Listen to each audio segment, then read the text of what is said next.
Red book లో నేను ఏం చెప్పా, రెడ్ బుక్ గురించి నేను చాలా క్లారిటీ ఇవ్వాలనుకుంటున్నాను ఈరోజు. నా ప్రతి స్పీచ్ చూడండి, ఎవరైతే చట్టాలు ఉల్లంఘించి కార్యకర్తల్ని ప్రజల్ని ఇబ్బంది పెట్టారో వాళ్ళని నేను వదిలిపెట్టాను అని స్పష్టంగా హామీ ఇచ్చాను. మళ్ళీ రిపీట్ చేస్తున్నా, చట్టాలు ఉల్లంఘించిన ఓకే. జోగి రమేష్ గారు అబ్బాయి ఏం చేశాడో ప్రజలు తెలుసుకోవాలి. అగ్రిగోల్డ్ భూమి పత్రాలు తీసుకుని ఫేక్ పత్రాలు సృష్టించి అతని పేరుపై ట్రాన్స్ఫర్ చేసుకుని అమ్మేశాడు. అగ్రిగోల్డ్ బాధితులు చాలా మంది ఇప్పటికీ ఇబ్బంది పడుతున్నారు, వాళ్ళకి రావాల్సిన డబ్బులు ఇంకా చాలా ఉన్నాయి. అగ్రిగోల్డ్ భూముల పైన ఫేక్ పత్రాలు సృష్టించి అమ్మేశాడు, డబ్బులు సంపాదించాడు.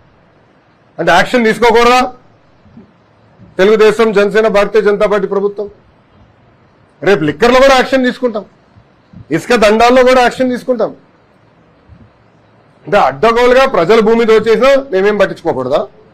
నేను ఆనాడు హామీ ఇచ్చా, ఊరూరు మాట్లాడా ఎర్ర బుక్ గురించి.